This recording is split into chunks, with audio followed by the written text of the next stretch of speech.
I went to work in a rich house to feed my family. I didn't know I was walking into a trap. They smiled at me. They called me lucky. They said I was safe. But behind closed doors, the owner started watching me, standing too close, touching me by accident, turning silence into a weapon. Then one night, while his wife was sick, he came into my room, not to talk, not to help, but to take something from me. I had seconds to choose. Stay quiet or fight for my life. This is the moment I stopped being a maid and became a survivor.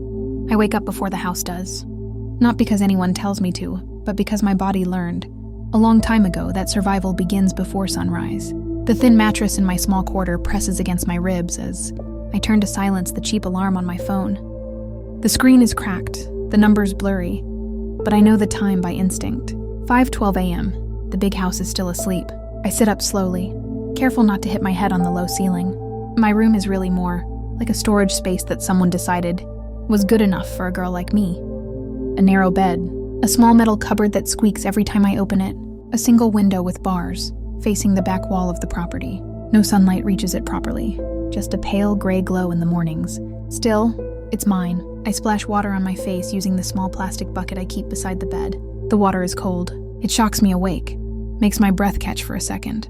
I look at my reflection in the cracked mirror hung with a bent nail. My eyes always look tired now. Not old, just tired in a way that doesn't go away with sleep. I tie my hair back into a tight bun. No loose strands. No mistakes. In this house, mistakes are noticed. The smell of floor cleaner already clings to my hands even before I start. That sharp chemical lemon scent. It stays on your skin. It doesn't matter how much you wash. It follows you, like proof of where you belong. As I step out into the hallway, the house feels huge, quiet, almost breathing. The marble floors are cold under my bare feet. The walls are decorated with framed paintings that I don't understand. Abstract shapes, expensive frames, signatures in the corner that probably mean something to rich people. Sometimes I imagine how much just one of those frames could change my family's life. I start with the kitchen. Always the kitchen. The lights hum softly when I switch them on. The stainless steel counters shine, reflecting my tired face back at me in pieces. I put on my gloves. The rubber snaps against my wrists. The sink smells faintly of last night's. Food, spices, oil, garlic, things that remind me of home. Home. That word still feels strange in my mouth now. My family lives far away, in a small town where the roads turn to. Dust and the walls of our house are thin enough to hear the neighbors breathe. My father's back injury means he can't work like he used to. My younger brother wants to study. My mother pretends she's strong, but I hear the weakness in her voice every time she says my name on the phone. Selena, are you eating properly? Selena, don't worry about us. Selena, you are brave. I work here so they don't have to worry. That's what I tell myself, every single day. By the time the sun starts to rise, I've already cleaned 2 bathrooms, mopped half the hallway, and prepared breakfast ingredients so the cook can take over later. My arms ache in that dull, heavy way that never fully goes away. It's like my muscles are always holding something invisible. The first sound of life in the house is usually Ma'am. Her slippers make a soft, polite sound against the floor. She is always dressed neatly, even in the morning. Silk robe, hair perfectly brushed. She smells like expensive perfume in calm mornings. Good morning, Selena, she says, smiling at me. Her smile feels real, warm. The kind of smile that makes you believe you are safe. Good morning, ma'am, I reply, lowering my eyes respectfully. She asks me small things. If I slept well, if my family is okay. Once, she even brought me a cup of tea herself. That day, my hands shook when I held it. No one had ever done that for me in a job before. She is kind. At least, that's what I believe. I want to believe it, because believing it makes the house feel lighter. Then there is Sir, the owner of the house. I always hear him before I see him. His footsteps are heavier, slower, like the house itself makes space for him. His voice is deep, calm, controlled, the kind of voice that doesn't need to be loud to make people listen. When he enters a room, the air changes. It's hard to explain. It's not fear exactly. It's pressure, like standing too close to something. Powerful and not knowing which way it might move. He rarely speaks to me directly. When he does, it's short. Make sure the study is cleaned properly. Bring tea. Don't forget the guest room. Simple words. But his eyes, they don't feel simple. I never meet them for long. I keep my head down. I focus on my work. That's the safest way to be invisible. Sometimes I catch my reflection in the polished surfaces of the house. Windows, mirrors, glass doors, a small figure in a massive space. A girl trying to look smaller than she already is. My small quarter at the back of the house is my only real escape. It's behind the laundry area. The air smells like soap, damp cloth, and dust. At night, I can hear the washing machine hum through the wall. It's a strange kind of comfort. A reminder that the house is still alive even when I am alone. In my room, I keep a few things that belong only to me. A photo of my family, my brother smiling with missing teeth, my mother holding my hand, my father looking proud even though I know his back hurts. I sit on my bed sometimes after a long day and just stare at that photo. I imagine a future where I don't have to count every coin, where my brother graduates, where my parents don't look tired all the time. That's what keeps me here. Hope, but hope is quiet. It doesn't protect you. At night, when the house grows silent again, I can hear distant sounds, doors closing, voices muffled behind thick walls, laughter sometimes, the soft clink of glasses, a life that isn't mine. I lie on my bed, staring at the ceiling, listening. The house is beautiful, expensive, clean, safe, and on the outside. But when you work inside someone else's world, you learn something important. You are only a guest in their comfort. You are only invisible until someone decides to see you. I tell myself this is normal, that this is just how rich houses feel, that power always makes the air heavy. I tell myself ma'am's kindness is enough to balance everything else. I tell myself I am lucky to have this job. I tell myself to be grateful. But sometimes when Sir walks past me in the hallway, I feel something tighten in my chest. Not fear exactly, not yet. Just a small warning. A quiet voice inside me that says, be careful. I don't know why I feel it. Nothing bad has happened. Not yet. So I ignore it. Because ignoring small feelings is easier than facing what they might mean. And because, right now, I need this job more than I need answers. This is my normal. This is my life. This is where my story begins. The first change is so small I almost convince myself I imagined it. At first it's just his eyes. Not the way he looks at ma'am. Not the way he looks at guests. But the way he looks at me. Longer. Slower, like his attention doesn't slide past me anymore. It lingers, it stays. I feel it before I see it. That strange awareness on the back of my neck. That quiet instinct that makes my shoulders tense for no clear reason. I tell myself I'm being sensitive. I tell myself this is what it's like to work in a big house with powerful people. I tell myself not to create problems where there are none. But my body doesn't listen to my excuses. Some mornings, ma'am leaves early. Shopping, meetings, lunch with friends. She always tells me beforehand, smiling kindly, reminding me to lock the doors properly, to call if I need anything. Those are the days Sir stays home more. I start noticing it because the house feels different when it's just him and me. The silence changes. It becomes heavier, thicker. Like sound itself is afraid to move. When ma'am is here, the house has a rhythm. Her footsteps. Her voice. The normal noise of life. When she's gone, the house feels like it's holding its breath. Sir's presence becomes louder in a way that isn't about sound. I hear his footsteps moving closer to the areas where I work. The kitchen. The hallway near my quarter. The laundry room. At first, he just stands nearby. Not speaking. Not asking for anything. Just there. I'll be washing dishes, the water running. The plates clinking softly, and I'll suddenly feel that pressure again, that sense of being watched. I don't even have to turn around to know he's behind me.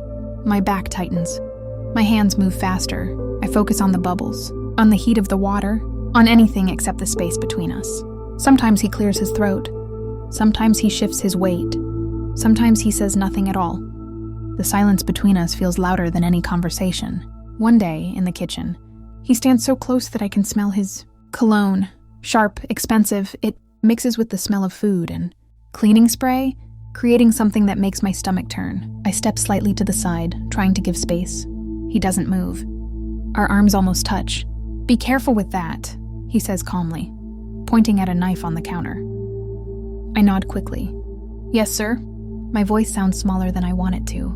I move away as soon as I can. My heart beats faster for no logical reason. Nothing happened. Not really. But my body acts like something did. The first time he touches my hand. It's so brief that if I told someone, they might laugh. He asks me to bring a plate to the dining area. When I hand it to him, our fingers brush. Just a second.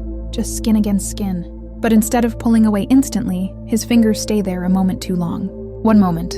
Then 2. My breath catches. He smiles slightly. Polite, normal, like nothing is wrong. Thank you, he says. I pull my hand back fast, nod, and walk away. My palm feels like it's burning. I rub it against my apron as if I can erase the feeling. I tell myself it was an accident. I tell myself I'm overthinking. I tell myself to stop being dramatic. But later that night, in my small room, I can still feel it. Not his hand, but the way my chest tightened. The way my instincts screamed quietly while my mouth stayed silent. Another day, he stands too close again, this time in the hallway. I'm carrying a basket of folded clothes.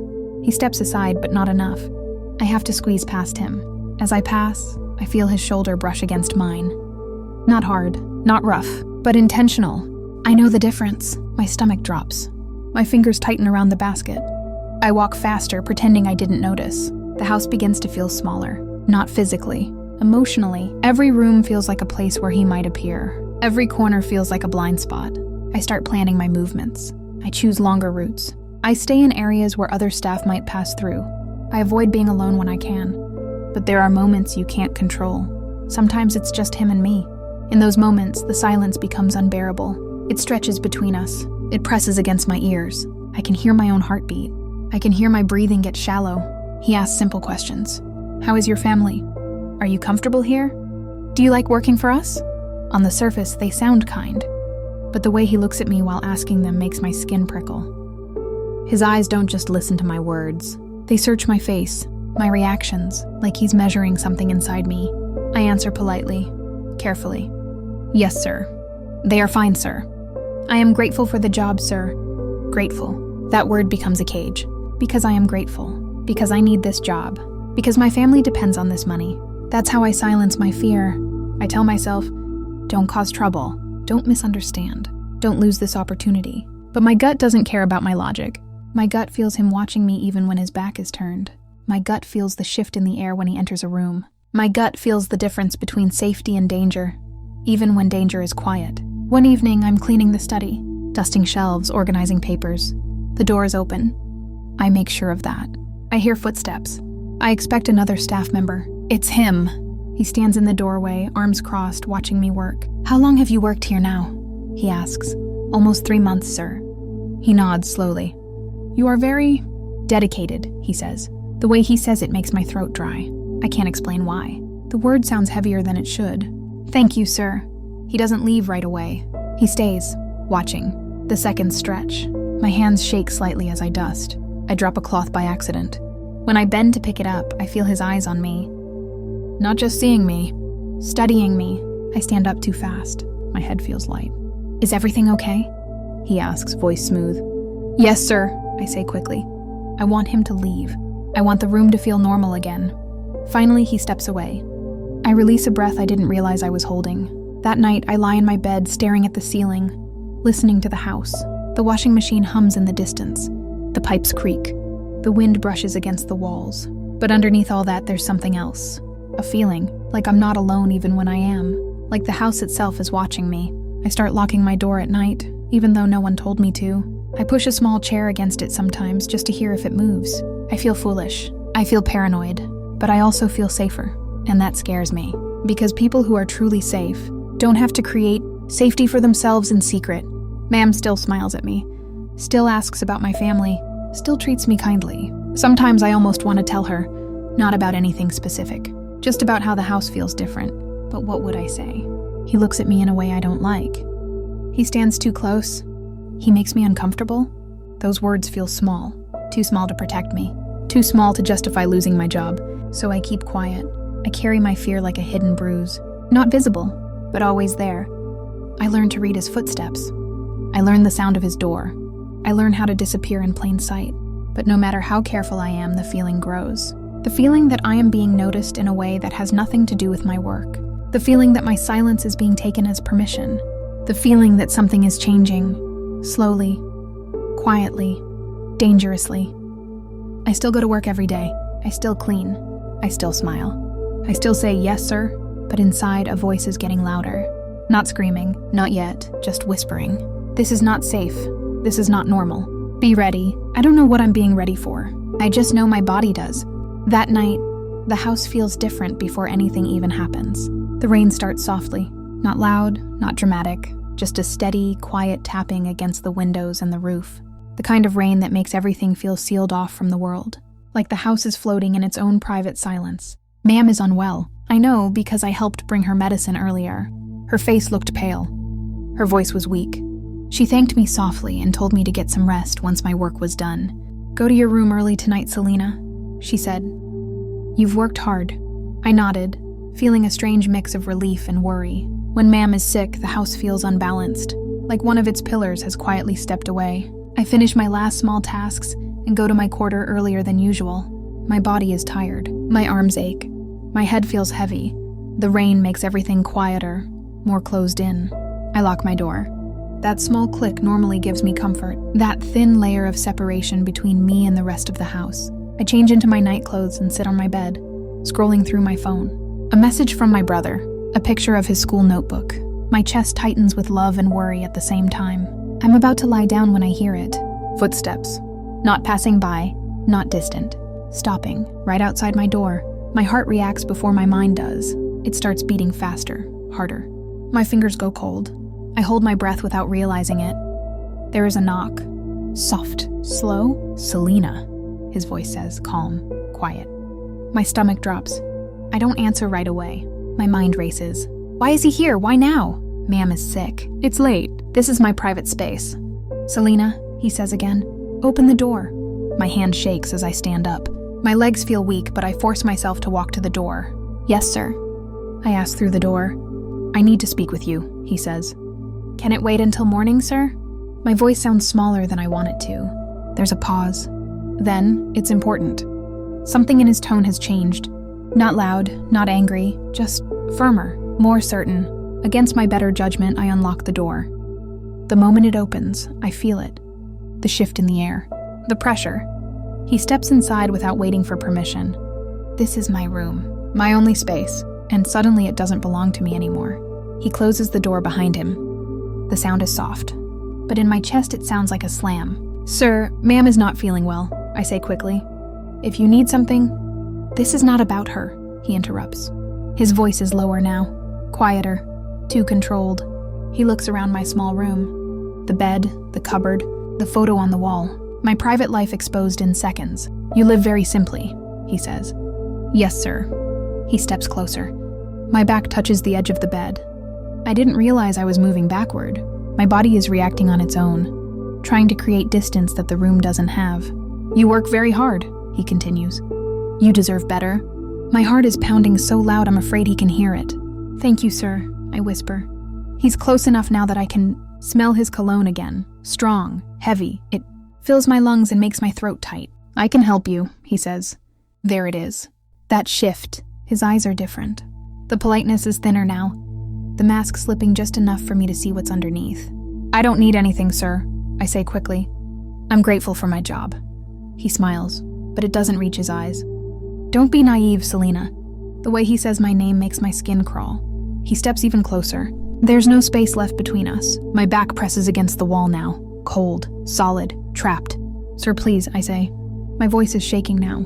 This is not appropriate. His face hardens. Just for a second, then his hand moves. He places it against the wall beside my head, blocking me in, not touching me yet, but making it very clear that I can't go anywhere. My breath becomes shallow. My vision feels narrow, like the room is shrinking.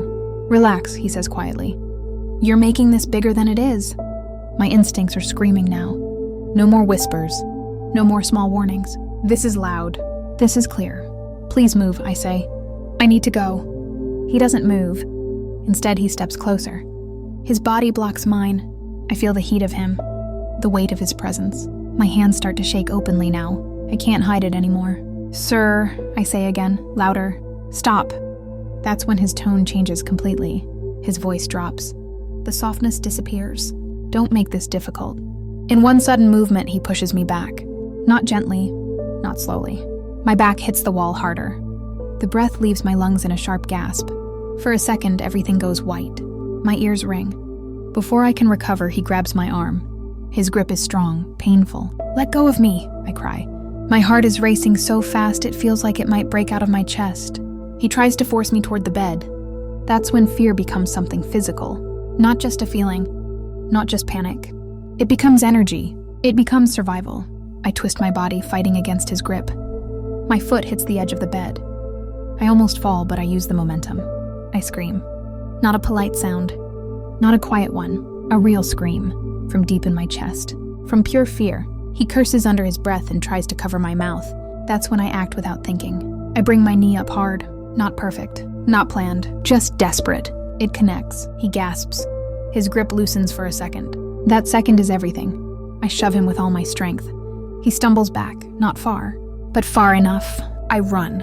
I don't look back. I rip the door open and run into the hallway. Bare feet slapping against the cold floor. My lungs burning. My heart pounding in my ears. I scream again. Help, please, help! My voice echoes through the house. Doors open. Lights turn on. Someone shouts. Another staff member appears at the end of the hall, eyes wide, confused. Sir steps out of my room behind me, his face already changing. The mask coming back on. The calm returning too quickly. What is going on? Someone asks. I'm shaking so badly I can barely stand. My whole body feels like it's vibrating. He came into my room, I say. My voice cracks. He tried to... My words break, but I don't stop. He grabbed me, I say. I told him to stop. The hallway is silent. Sir's face is cold now, controlled. She's confused, he says calmly. She must be tired. She misunderstood. I look at him. Really look at him. And for the first time, I don't lower my eyes. No, I say. My voice is shaking, but it's strong. I didn't misunderstand. My legs feel weak. My hands are numb. But I'm standing. I'm still standing. That is my victory. Not that I escaped unharmed. Not that I was brave without fear. But that I survived. That I spoke. That I ran. That I refused to disappear. That night changes everything. Even before I know what will happen next. I know one thing for sure. I'm not silent anymore. I don't remember how long I stood in that hallway after I spoke. Time felt strange, like it stretched and folded in on itself. My body was still shaking, even after the immediate danger had passed. My legs felt weak, like they didn't fully belong to me anymore. My hands were cold. My chest hurt every time I tried to take a deep breath. One of the other staff members guided me to the sitting area.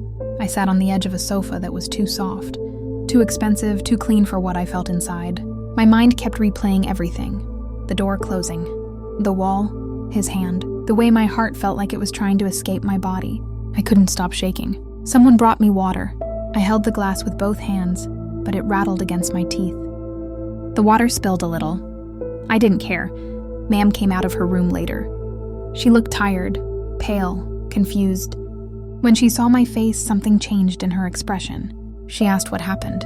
Her voice was weak, but her eyes were sharp. I told her. Not every detail, not every moment, but enough to make my voice break, enough to make my throat tighten, enough to make the room feel heavy with truth. She didn't speak right away. She just looked at her husband, then back at me, then down at her hands. That silence hurt in a different way, not because she didn't believe me, but because belief doesn't always come with protection. I don't remember everything that was said. Voices overlapped. Emotions rose. Excuses were made. Words like misunderstanding and stress and confusion floated in the air like smoke. But one thing was clear to me. That house was no longer safe for me. Maybe it never was. That night, I didn't go back to my room. I gathered what little I had, my clothes, my photo, my phone. I put everything into a small bag with hands that still wouldn't stop shaking. One of the female staff members walked with me to the gate. She didn't say much. She didn't have to. Her eyes said enough. She pressed some money into my hand. Not a lot, but it felt like kindness. You did the right thing, she whispered. I didn't feel strong. I didn't feel brave. I felt broken, exhausted, empty. I went to a small place where a friend of a friend lived. A tiny room, thin walls. But it was safe. That word felt strange on my tongue. Safe. That first night, I didn't really sleep. Every time I closed my eyes, I saw the wall, the door, his face. My body reacted before my mind did. My heart raced. My muscles tightened. I woke up gasping for air more than once. Trauma doesn't end when you escape. Sometimes that's when it really begins. For days, I blamed myself. Why did I open the door? Why didn't I scream sooner? Why didn't I leave when the red flags started? That voice in my head was cruel. It sounded logical. It sounded convincing. But it was wrong. Slowly, with time, with talking, with tears, I began to understand something important. I didn't cause what happened. I didn't invite it. I didn't deserve it. The responsibility belongs only to the person who chose to cross that line. Leaving that job was terrifying. I worried about money, about my family, about how I would explain everything. But I also knew this: no job is worth your safety. No salary is worth your dignity. No position is worth your silence. I told my family that was one of the hardest parts. Hearing my mother cry on the phone, hearing my father's voice go quiet in a way I had never heard before, hearing my brother ask if I was okay. I told them I was safe now. I told them I was strong. Some days I believed it, some days I didn't. But I kept going. I found another place to work. Not perfect, not easy, but different, smaller, safer. A place where doors stayed open, where respect wasn't just a word. And slowly, very slowly, my body started to relax again. Not completely, not all the time, but enough to breathe, enough to sleep, enough to feel human again. If you are watching this, listening to this, or hearing my words and feeling something tight in your chest, this part is for you. Predatory behavior doesn't always start with violence. It starts small, with looks, with standing too close, with accidental touches, with silence that feels wrong. Your instincts are not imagination. Your discomfort is not weakness. Your fear is not drama. Your body knows before your mind is ready to accept it. If someone makes you feel watched, if someone makes you feel smaller, if someone crosses small boundaries and laughs it off, if someone makes you question your own reality, those are red flags. You are allowed to say no. You are allowed to leave. You are allowed to protect yourself, even if others don't understand. A safe space is not just a room with a lock. It is a place where your voice is respected, where your boundaries are honored, where your no is enough. If you don't feel safe, you don't owe anyone politeness. You don't owe anyone silence. You don't owe anyone access to your body, your time, or your fear. Tell someone, a friend, a family member, a coworker, an organization, anyone who will listen and take you seriously. Silence protects abusers. Speaking protects survivors. And even if your voice shakes, even if your knees are weak, even if you feel small, your truth is powerful. What happened to you does not define you. You are not broken. You are not dirty. You are not weak. You are a survivor. Survival doesn't always look like strength. Sometimes it looks like crying. Sometimes it looks like leaving. Sometimes it looks like starting over with nothing but your courage. Healing is not fast. Healing is not straight. Some days you will feel okay. Some days you will feel like you are back in that moment again. That doesn't mean you are failing. It means you are human. I am still learning how to trust again. I am still learning how to feel safe in my own body. I am still learning how to let my guard down without fear. But I am also learning this. I am stronger than what tried to break me. I am louder than the silence that tried to trap me. I am more than the worst night of my life. So are you. If my story gives even one person the courage to listen to their gut, to speak up, to leave a dangerous place, to choose themselves, then my pain was not wasted. You deserve safety. You deserve respect. You deserve a life where fear is not your normal. You are not alone. And your survival is not just an ending. It is a beginning.